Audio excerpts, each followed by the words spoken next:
பழனிசாமி அவர்களுக்கு என்ன பயம்னா, நாம் தமிழர் கட்சி ஆட்சி அதிகாரத்துக்கு வந்தா, இன்னைக்கு எவனோ ஒருத்தன் போஸ்ட் சொல்றாங்கல்ல, வட இந்தியர்கள் தமிழ்நாட்டை விட்டு விரட்டி அடி அப்படின்னு சொன்னது போல தெலுங்கர்ல விரட்டி அடிச்சிருவாங்க. தெலுங்கர்ல விரட்டி அடிச்சா நாம எங்க போய் தொலைகிறது அப்படின்னு ஐயாவுக்கு ஒரு பயம் இருக்கு. ஐயா, அந்த மாதிரி பயத்தை நீங்க விடுங்க. நீங்கள் சொகுசாக இதுவரைக்கும் எப்படி வாழ்ந்தீர்களோ, இந்த நிலத்துல உங்க முன்னோர்கள் எப்படி வாழ்ந்தாங்களோ, உங்க தாத்தா பாட்டி பூட்டன் எல்லாம் எப்படி நல்லா வாழ்ந்தாங்களோ, அது போல நாம் தமிழர் கட்சி ஆட்சியிலையும் நீங்க நல்லா வாழலாம். தெலுங்கை தாய்மொழியா கொண்டவர்கள், கன்னடத்தை தாய்மொழியா கொண்டவர்கள், மற்ற மொழியை தாய்மொழியா கொண்டவர்கள் தமிழ்நாட்டில் நீங்க நல்லா வாழலாம். நாம் தமிழர் கட்சியுடைய கோட்பாடு என்பது எல்லா உயிருக்குமானது. நாம் தமிழர் கட்சியுடைய அரசியல் எல்லா உயிருக்குமானது.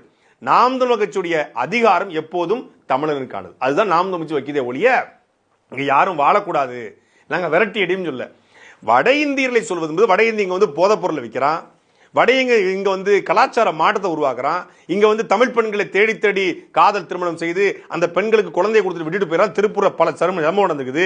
பாலியல் வன்கொடுமை கொண்ட செயல்கள் ஈடுபடுறான், திருட்டு சம்பவங்களை ஈடுபடுறான், சட்டம் ஒழுங்கு பிரச்சனை ஏற்படுத்துறான்.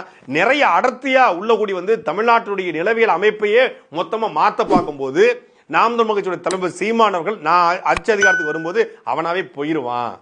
அவன் யாரும் படையெடுத்து வரல. தெலுங்கர்கள் படையெடுத்து தமிழ்நாட்டுக்கு வந்த மாதிரி அவன் படையெடுத்து வரல. இங்கே தங்குறதுக்கு அவன் வேலை விதமா வந்திருக்கிறான். இன்னைக்கு அவனுக்கு நுழைய விட்டுருக்காங்க.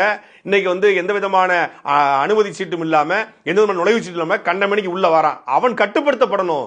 இதை நாம சொல்லல. மேற்கு வங்காளத்துல மம்தா பானர்ஜி சொல்றாங்க, கேரளாவுடைய அரசு சொல்லுது, தெலுங்கானா அரசு சொல்லுது, கர்நாடக அரசு சொல்லுது, எல்லா அரசும் சொல்லுது. அந்தந்த நிலத்தை பாதுகாக்க வேண்டிய தேவை ஏற்படுது. வட இந்தியனுடைய வருகை ஒவ்வொரு நிலத்தினுடைய அரசியலை, அவனுடைய பொருளாதாரத்தை, அவனுடைய வேலை வாய்ப்பை பறிக்குது. தமிழ்நாட்டில் தமிழர்களுக்கான வேலை வாய்ப்பு இங்க உறுதிப்படுத்தப்படலை. அதனுடைய ஆதங்கத்தில் அண்ணன் சீமான் பேசினாரே ஒழிய மற்றபடி இங்க இருக்கக்கூடிய உங்களை போன்ற ஒரு 100 வருஷம் 150 வருஷம் 200 வருஷத்துக்கு முன்னாடி வாழக்கூடிய யாருக்கும் நாம் தமிழர் கட்சியில் எந்த பிரச்சனையும் கிடையாது. சொல்ல போனா நீங்க சொகுசாகவே நாம் தமிழர் கட்சி ஆட்சியில வாழ முடியும்.